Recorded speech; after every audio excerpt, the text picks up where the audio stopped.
ये बातें गुप्त रखी जाती है, लेकिन क्यों कह रहे हैं? हमारे विश्वास के लिए कह रहे हैं। तुम चाहे जितने पाप कर चुके हो भाई,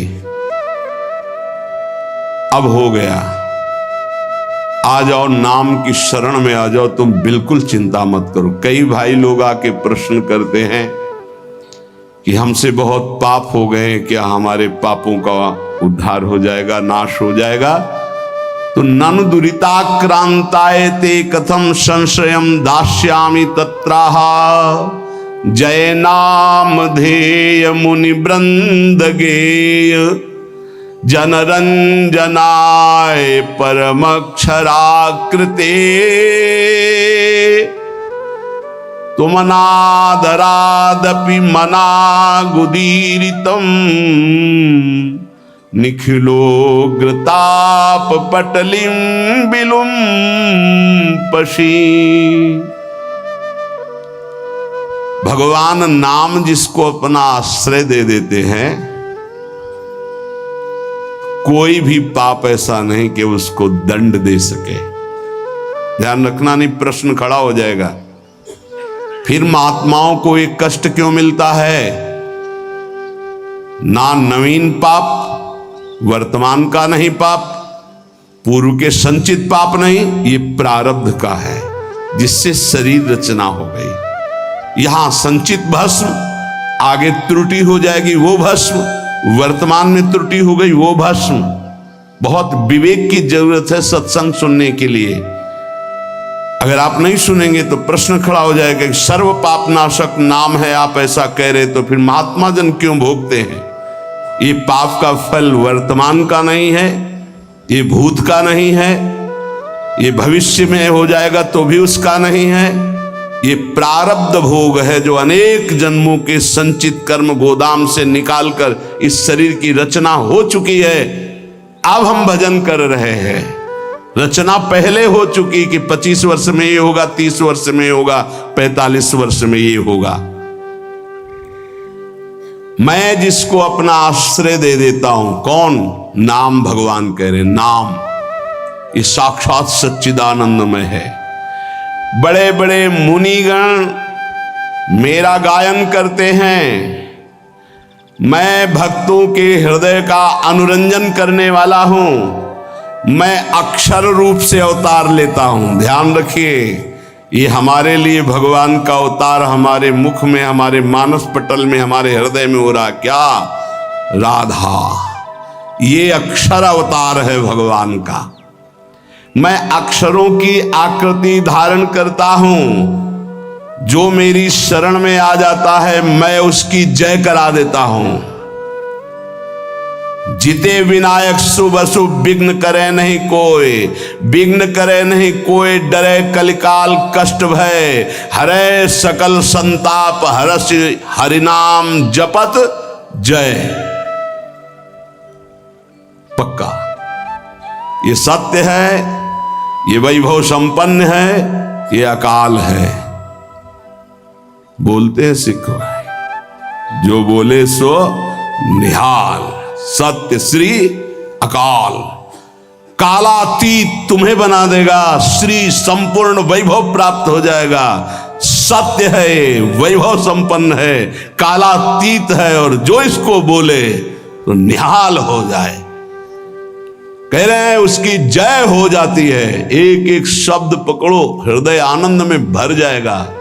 मैं अक्षर रूप धारण करता हूं, राधा राधा राधा। ये जो आपके मानस पटल पर राधा राधा, ये प्रियाजू ने अक्षर आकृति धारण करके आपके हृदय में पर्सनल अवतार लिया है। नाम भगवान कह, मेरा उत्कर्ष नामी से भी बढ़कर है।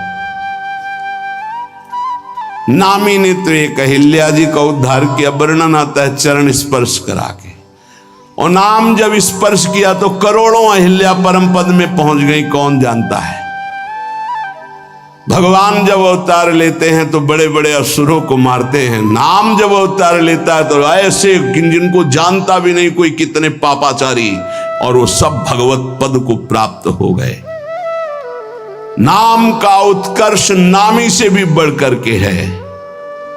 यह उत्कर्ष केवल हम सबके कल्याण के लिए नाम भगवान धारण करते हैं। जो आदर पूर्वक नाम जप करता है उसकी तो बात ही क्या है।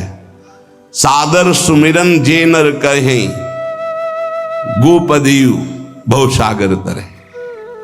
गाय के खुर के गड्ढे में जैसे जल भराओ तो पार होने में क्या देर लगती है, ऐसे भव समुद्र पार हो जाता है जो सादर नाम जप करता है। लेकिन यहां कह रहे हैं यदि अनादर पूर्वक भी जपे, उपहास करने के लिए, संकेत, या देखें भाई क्या होता है नाम जप करने से, आदि आदि, बहुत ऊंची बात लिखी। लिंग देह पर्यंत समस्त भयंकर पाप समूहों का समूल नाश करके भगवदाकार वृत्ति प्रकट कर देता है नाम। लिंग देह नष्ट होने का मतलब अगला जन्म अब नहीं होगा, उसी से होता है जो सूक्ष्म शरीर कहते हैं। खत्म खेल। नाम नामाकार वृत्ति, ये बहुत बढ़िया चांस है। जो रोज ये आपको सत्संग मिल रहा है, आप पकड़ लीजिए, पकड़ लीजिए। अगर आप पकड़ लेंगे तो निहाल हो जाएंगे, इस बात को समझ लीजिए। न च नामाभाषः पापान्नेव दग्ध्वा निवर्तते अपितु स्वावाच्ये भक्तिं च प्रकाशयतीत्याह। नाम की तो बात जाने दो, नामाभाषी तुम्हारे पापों का सर्वनाश कर देता है। जैसे आप पूरा नाम कहना चाहते थे राम, लेकिन रा उच्चारण किया, मां नहीं कह पाए, शरीर छूट गया तो आपको भगवत प्राप्ति हो जाएगी। पूरा नाम उच्चारण करना चाहते थे राधा, पर रा उच्चारण हुआ, धा नहीं कर पाए और शरीर छूट गया, आपको भगवत प्राप्ति हो जाएगी। यदा भासोप्यद्युन् कवलित भवध्वान्त विभवो दृशं तत्त्वाधानामपि दिशति भक्ति प्रणयनीं जनस्तस्योदात्तं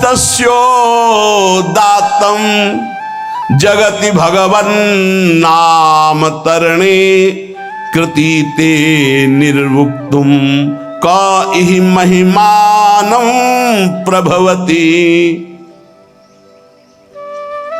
यदि जिह्वा से निकल रहा है राधा राधा राधा राम कृष्ण हरि जो नाम, बोले ये पाप ही केवल भस्म नहीं कर देता, पाप प्रवृत्ति को भस्म करके विशुद्ध भक्ति को प्रकाशित करता है। ये बहुत पाप की जड़ है पाप प्रवृत्ति, दुर्वासना मम सदा परिकर्षण। ये बहुत ऊंची अवस्था तक जाती है, चिंगारी रूप भगवत साक्षात्कार तक बनी रहती। ध्यान रखना, भगवत साक्षात्कार जब होता है तब बात खत्म हो जाती। मम दर्शन फल परम अनुपा, जीव पाओ निज सहज स्वरूपा। ये छोटी मोटी साधना से दबते हैं, चिंगारी बनी रहती, घास फूस मिली, हवा अनुकूल पड़ी तो ज्वाला बन जाएगी। यदि आपकी जिह्वा पे नाम चल रहा है तो नाम सूर्य की तरह प्रकाश करता है अंदर। कोई आंधी तूफान किसी तरह बुझा नहीं सकता। ये आग नहीं है, ये सूर्य का तेज है।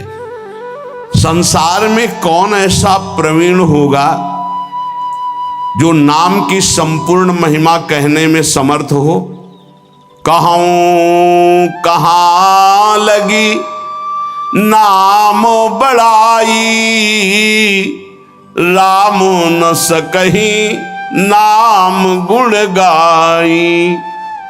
भगवान भी अपने नाम की महिमा का पूर्ण वर्णन नहीं कर सकते तो औरों की बात क्या। असमोर्ध महिमा आज तक कोई नाम की यथार्थ नहीं कह सका। 2000 जिह्वा वाले भगवान शेष जी महिमा का वर्णन करते करते पूर्ण आज भी नहीं कर पाए। कोई नहीं, ऐसा नाम का प्रभाव है कि कोई नहीं आज तक पूर्ण महिमा का वर्णन कर पाया।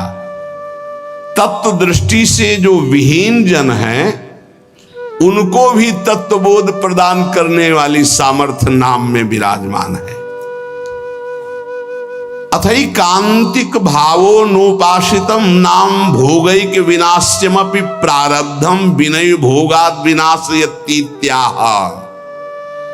यदि नाम जापक उपासक चाहे कि मुझे प्रारब्ध ना भोगना पड़े तो ये भी सामर्थ्य भजन में है कि प्रारब्ध नष्ट कर देगा, पर भगवत प्राप्ति में बाधा आ जाएगी। भगवत प्राप्ति में बाधा आ जाएगी। यहां ध्यान दीजिए, अगर किसी को ऐसा लगता हो कि भजनानंदी संतों को जो रोग आता है अगर भजन में दम हो तो मिटा दें, तो आप देख लीजिए शास्त्र प्रमाण। वो कह रहे अथैकांतिक भावे नोपासितम नाम भोगैक विनाश्यमपि प्रारब्धम विनय भोगाद विनाशयति। बिना भोगे प्रारब्ध का विनाश हो जाएगा भजन करने से। तो क्यों नहीं करते संत जन अपने प्रारब्ध का नाश? क्योंकि भगवत प्राप्ति में बाधा पड़ जाएगी। तो शरीर अविनाशी थोड़ी है। मानो कैंसर है, किडनी फेल है, ये है वो है, तो ये अपने समय तक के लिए है। जहां समय पूरा हुआ तो जिनकी किडनी ठीक है वो मरते नहीं है क्या? जिनको कैंसर नहीं वो मरते नहीं क्या? अरे बड़े स्वस्थ गाते बजाते चले जाते हैं। गाना बज रहा है, वो आगे गाड़ी में राधा वल्लभ श्री हरिवंश गए। समय है एक इसको ज्ञान होता है भक्त का। तो भक्त अपने भजन का प्रभाव प्रारब्ध नष्ट करने में नहीं करता, ध्यान रखना। नहीं तो शास्त्र आज्ञा करता है कि भोगैक विनाशमपि प्रारब्धम विनय भोगाद विनाशयतीत्याह। बिना भोगे प्रारब्ध का नाश हो जाएगा। अभी तक सुनते रहे कि पूर्व पाप, संचित कर्म पाप और आगे वर्तमान में हो, ये सब अहम त्वाम सर्व पापेभ्यो मोक्षयिष्यामि मा शुचा, प्रारब्ध भोगना पड़ता है। तो अब यहां कह रहे हैं कि अगर नाम निष्ठा पूर्वक जपा जाए, अथैकांतिक, एकांतिक भाव, नाम के सिवा हमारे पास और कोई बल नहीं, कोई साधन नहीं। अथैकांतिक भावो नोपासितम नाम, जो भाव से नाम की उपासना करता है तो भोगैक विनाशमपि प्रारब्धम विनय भोगाद विनाशयतीत्याह। बिना भोगे प्रारब्ध का नाश हो जाएगा। जैसे श्रीधर बाबा हमको एक चरित्र सुनाए थे राधा कुंड के संत भगवान का, कि वो रोज सोहनी लगाते थे राधा कुंड में। कोई थूक दे कोई ऐसा तो उसे साफ करके राधा कुंड के जल से, कि हमारे प्रिया प्रीतम यहाँ विहरण करते हैं। और भिक्षान्न से उदर पोषण करते थे, खूब निरंतर नाम जप करते थे।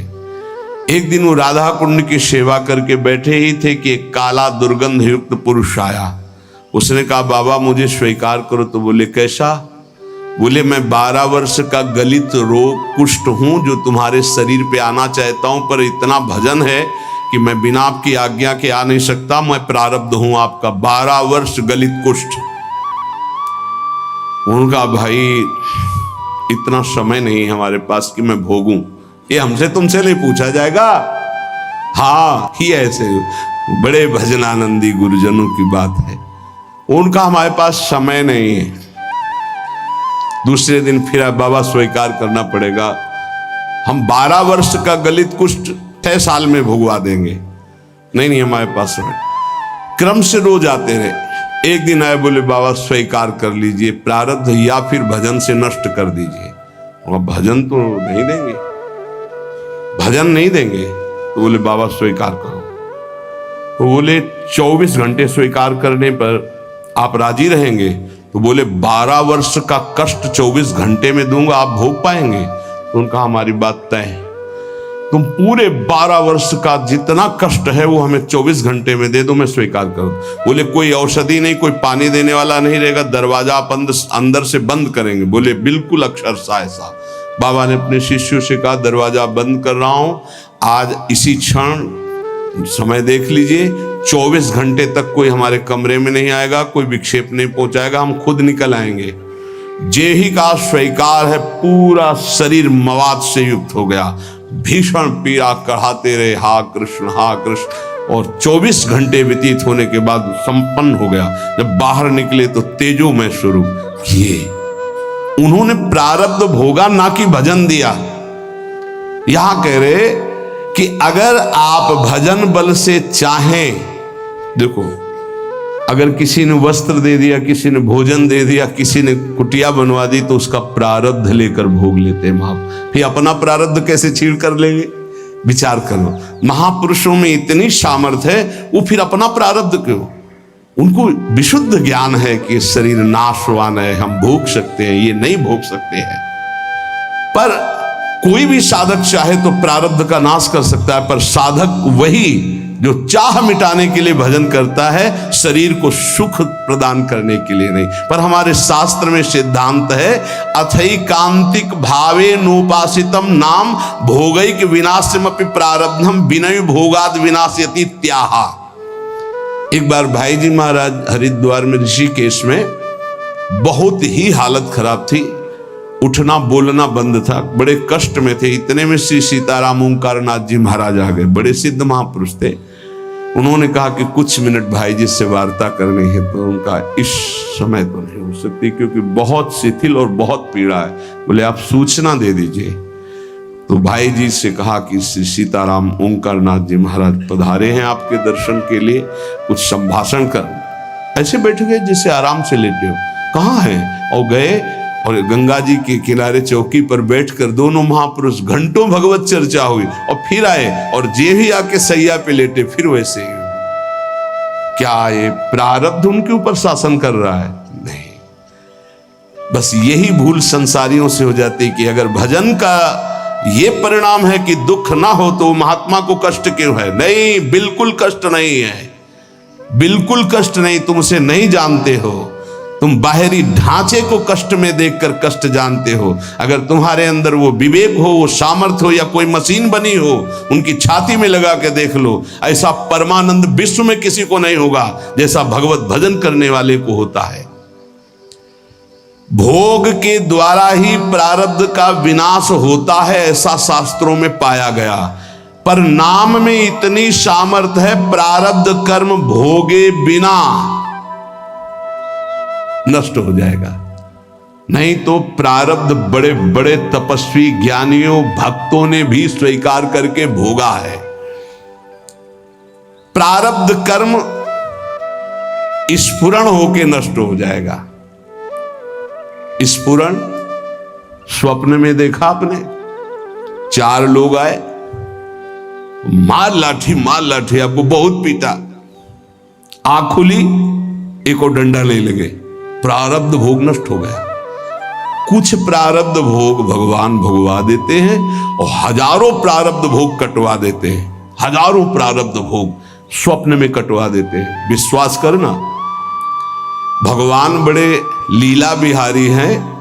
अपने जनों के प्रारब्ध को बहुत मात्रा में जो लिखे हुए हैं उनको तो स्वप्न में कटवा देते हैं। कुछ ऐसे थोड़े देते हैं, और वो भी ऐसा मार होता है प्रारब्ध का भगवान के भक्तों का, जैसे कोई पड़ोसी से बालक कुछ बिगाड़ करके झगड़ा कर लिया, अब पड़ोसी मारने आ रहा है तो उसकी मैया बड़ी प्रवीण होती, दौड़ के जाती है, वो कहती है अरे रुको रुको, कहा था दुष्ट तू मानेगा नहीं। वो इतना गुस्सा करके ऊंचे हाथ उठा के, और हाथ पीठ में आते आते नरम पड़ गया और धीरे से लगा, फिर ऊपर उठा तो आसपास, अरे बहन जी रहने दीजिए, आप कहते हो तो हम मान जाते, नहीं हाथ तो इसकी खाल उधेड़ देती। ऐसा प्रारब्ध भोग भोगवाते भगवान, समझ पा रहे हो? हाथ बहुत ऊंचा उठा रही मैया, पर उसका लाला है इसलिए बहुत धीरे पड़ता है जाकर के। अगर पड़ोसी मारता तो भले हाथ ऊंचा ना उठता, लेकिन वो बहुत जोर का लगता। तो ऐसे ही प्रारब्ध पड़ोसी की तरह पिटाई करता है सबकी, लेकिन भक्तों के प्रति जब पिटाई होती है तो मैया की तरह पिटाई होती है। हाँ, जैसे कुम्हार नीचे हाथ लगा के ऊपर पिटाई करता है ना मटकी की, ऐसे भगवान आनंद सिंधु सत्य कह रहे हैं, आनंद का हाथ लगा करके ऊपर से प्रारब्ध को भगवा देते हैं। ब्रह्म विद्या का साक्षात्कार करने वाले महापुरुषों के संचित भस्म हो जाते हैं, क्रियमाण का नाश हो जाता है, परंतु प्रारब्ध भोगना पड़ता है। परंतु वही प्रारब्ध नाम निष्ठा वाले को चाहे तो स्पर्श भी नहीं कर सकता। इसमें वेद प्रमाण है, सा एव सर्वेभ्यः पापमभ्यः उदितः उदेति ही वै सर्व पापमभ्यो या एवं वेद उदिति तस्य नाम। जो तपस्या साधना वेदांत के द्वारा सारे पाप भस्म कर चुका है, वो पूर्व और वर्तमान के पापों से छुटकारा पा जाता है, पर उसे प्रारब्ध भोगना पड़ता है। पर यदि नाम जापक है ये जो नाम जापक है उसको प्रारब्ध भी भोगना नहीं पड़ेगा, यदि वो चाहे तो। पर क्यों चाहेगा? अरे ब्रह्मास्त्र का प्रयोग मच्छर मारने के लिए थोड़ी होता है। आप आगे बढ़ो, खुद आपका हृदय कहेगा आओ प्रारब्ध स्वीकार करते हैं, लेकिन भजन एक भी नाम नहीं देंगे तुम्हें, भोग लेंगे हम। बहुत बढ़िया बात है। देखो, जब पैसे में मात हो जाता है ना, तो जिससे उधार लिया जाता है, कहा जाता है 2 दिन काम करवा लो यार, पैसा मत लो, शरीर से हम काम कर देंगे, पैसा हाँ राजी। ऐसे ही भक्त होता है, शरीर से हम भोग लेंगे, भजन नहीं देंगे तुम्हें, हाँ राजी आओ। देव कष्ट और आर्त भाव से पुकारेंगे राधा राधा राधा, हम तो माला माल है, हमारा घाटा क्या है। अभी शरीर छूटे तो प्रियाजू मिलेंगे, कल छूटे तो प्रियाजू मिलेंगे, 10 वर्ष बाद छूटे तो प्रियाजू मिलेंगे। जो यहाँ कर रहे हैं वहां करना है। यहाँ आप लोगों के रूप में बैठे हुए भगवत चर्चा हो रही, वहां प्रियाजू के सामने प्रियाजू का यश गा करके नाचेंगे, गाएंगे, खेलेंगे, कूदेंगे अपनी स्वामिनी जी के साथ। घाटा कहाँ है हमारे पास? तद वृंदावन धाम नाम रसदम बंदामि राधापते है। मैं उसी वृंदावन की उपासना करता हूं जिसके कण की आशाएं बड़े बड़े महापुरुष करते हैं। राधापति प्रिया प्रीतम ने मुझे उस रस का दान कर दिया है। ये बातें गुप्त रखी जाती है, लेकिन क्यों कह रहे हैं? हमारे विश्वास के लिए कह रहे हैं। फल दे दिया है ऐसा लिख सकते थे, लेकिन का रस दान कर दिया है। दान भिक्षुक को मिलता है। यहां हम अधिकारी नहीं हैं कि हमारी साधना का फल मिला कि श्यामा श्याम के चरणारविंद का महामाधुर्य प्रेम रस। तो इनसे बड़ा कौन साधक होगा? ये तो सिद्ध हैं। 88 हजार वर्ष की समाधि लगती, जिसमें हम सैकड़ों बार जन्म लें और मर जाएं, तो उनकी एक समाधि के बराबर हमारा जीवन नहीं होगा। हमारे पास कुछ नहीं है, हमको कृपा से घसीटा गया। अब हमारे पास केवल उनकी दया, कृपा, करुणा ही है कि हमारा निस्तार कर सकती है। तो ऐसे दाता है कि हमें श्यामा श्याम अपने आप को दे दिए। अति उदार बिबि सुंदर सुरत सूर सुकुमार। ये सुकुमार तत्व युगल सरकार महादानी हैं। ये अपना दान करने के लिए अपनी कृपा का अवतार कराते हैं। श्यामा श्याम की कृपा का अवतार कौन है? आचार्य। कृपा रूप जो वप धर्यो। तभी कहा गया महिमा तेरी कहा कहो श्री हरिवंश दयाल, तेरे द्वारे बटत है सहज लाडली लाल। सहज शब्द देख लीजिए, बस पंक्ति में बने रहिए। आपको ये चिंता नहीं करनी कि आपके अंदर क्या विकार चल रहा है, आपका भजन कितना चल रहा है, आप किस कोटि के साधक हैं। यहाँ इसका कोई गणना नहीं। यहाँ गणना है पंक्ति में खड़े रहो, बस इधर उधर नहीं डोलना।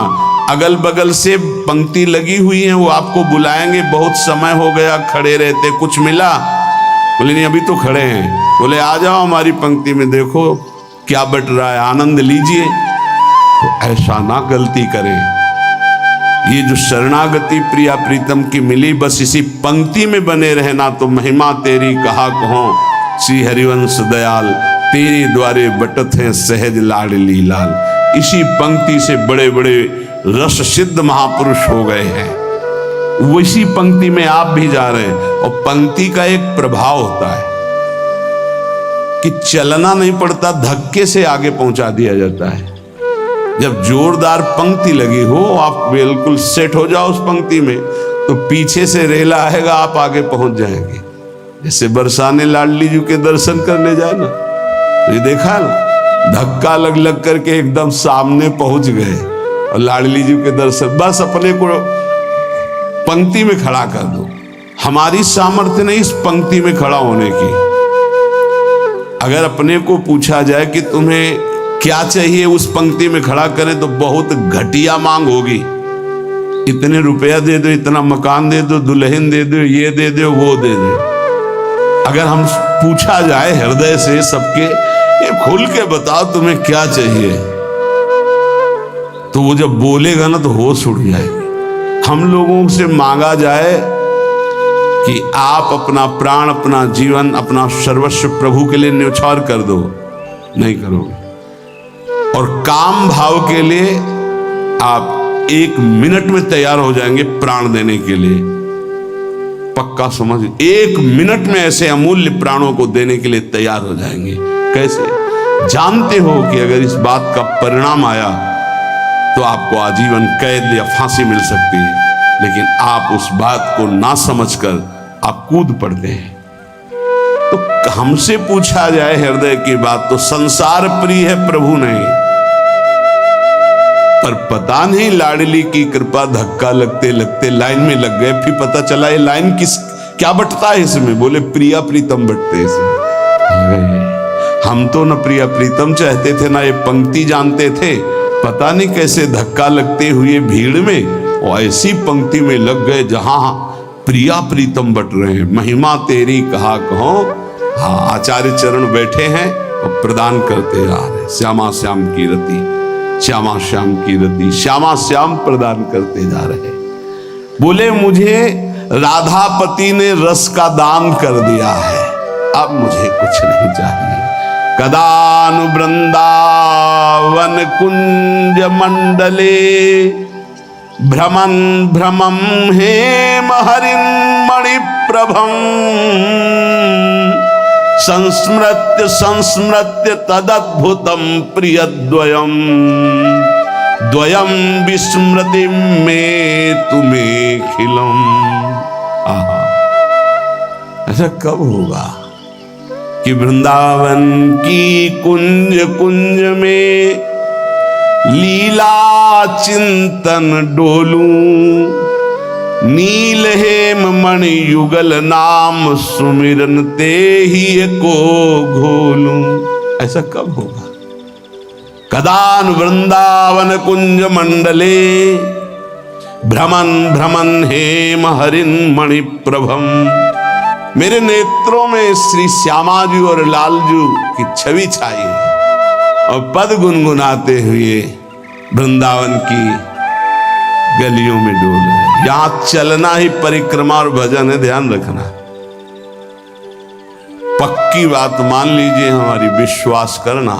यदि संपूर्ण शरणागत हो तो तुम्हें अलग से भजन करने की जरूरत नहीं। पूरा भजन आपका हो रहा है, आपका चलना परिक्रमा हो रहा है, आपका सोना समाधि माना जाएगा। धाम में हो या भगवत आश्रित कहीं भी हो, पूर्ण शरणागति की बात कर रहा हूं।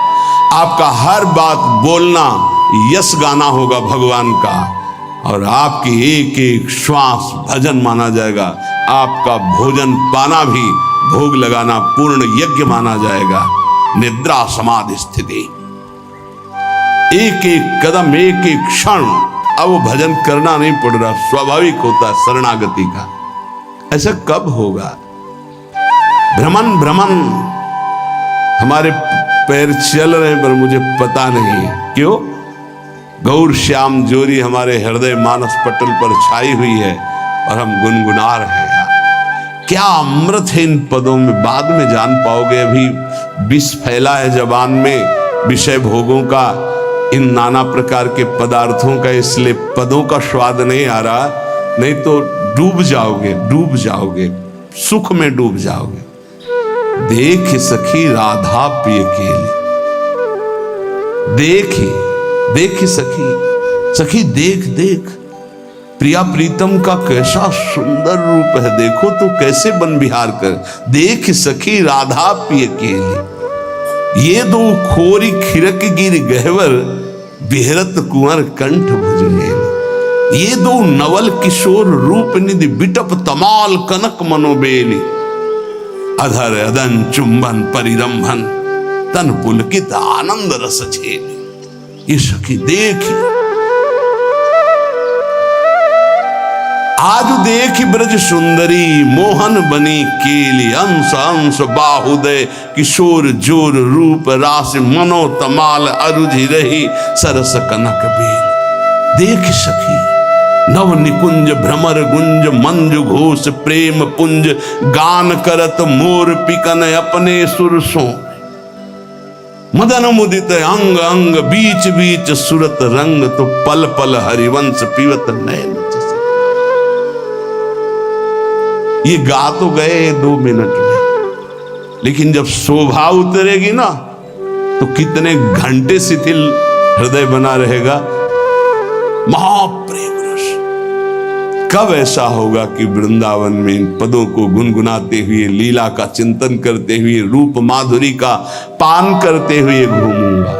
संस्मृत्य संस्मृत्य तदद्भुतम प्रियद्वयम, मेरे परम प्राण प्रिय द्वैसी नवल किशोर जी की स्मृति में रहूंगा।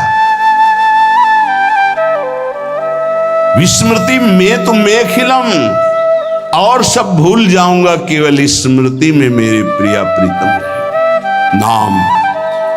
यदि हमारे मुख में नाम चल रहा है तो ये स्थिति दुर्लभ नहीं है। नाम की अपार महिमा है।